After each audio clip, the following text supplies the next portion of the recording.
Nidus Breachcast, the world's first identity management app made exclusively for identity experts and product owners, is available in the iOS App Store now.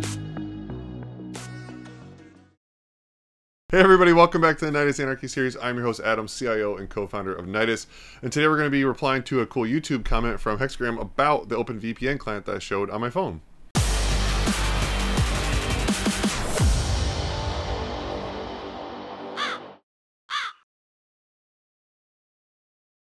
So, Hexagram00 on YouTube said, "Great video, thanks for sharing. I'm thinking that the VPN client on your phone should also work without the need of carrying a mini router. Obviously, it requires a paid subscription, but I think it's worth it." You are absolutely correct.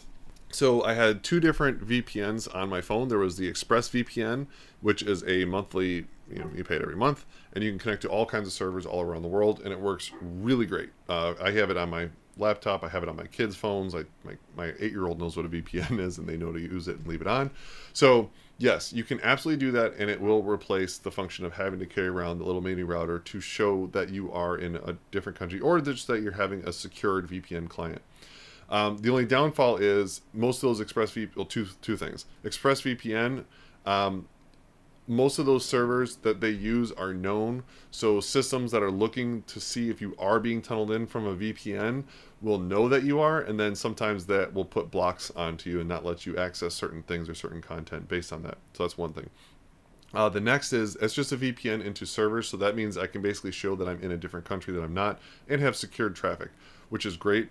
Sometimes though, you need to show that you're coming from a specific IP address, or another use case that I have is I need to be in my home's network so that I can access my home systems. And with ExpressVPN, I can't do that. Another thing to notice about ExpressVPN, it used to be my favorite by far, like really great system. I loved it. The service hasn't really changed, but the owners did. I think a couple of years ago, a company that was known for just putting out spam, and just being not good internet netizens, bought ExpressVPN. So the big reason I loved ExpressVPN is because it was out of, I think, all the way down to the 14 eyes. They'd kept no logs. All the servers were, outside the 14 eyes countries. So it was a really good system to go through because your stuff was really being anonymous and not recorded, and that was great.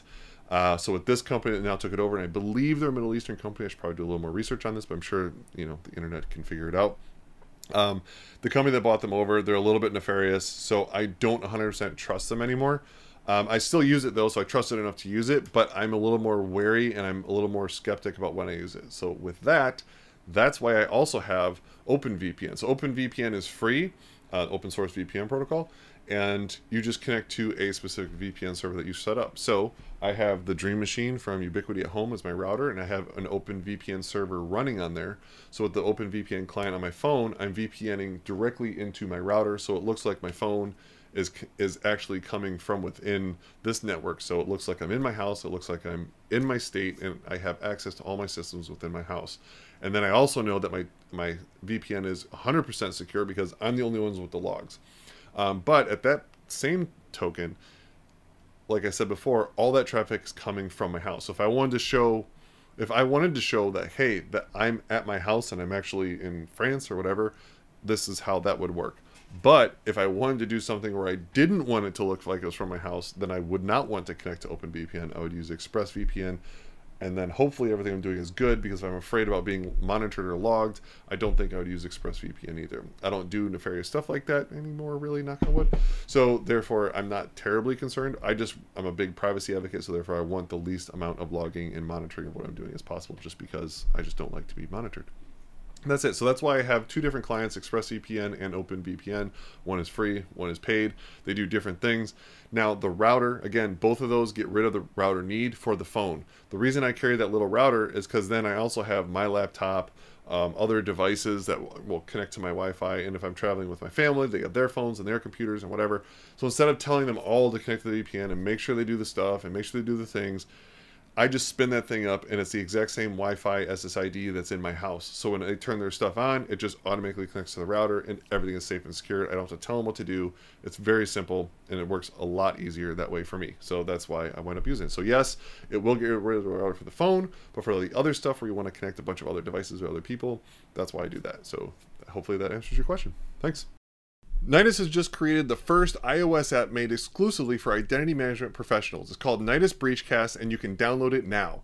It's amazing. We have real-time updates of all the latest breaches that are occurring, CVEs as they come out real-time, really pertaining just to identity management. We have media that's going on this podcast. We're going to be bringing in a lot more others as well.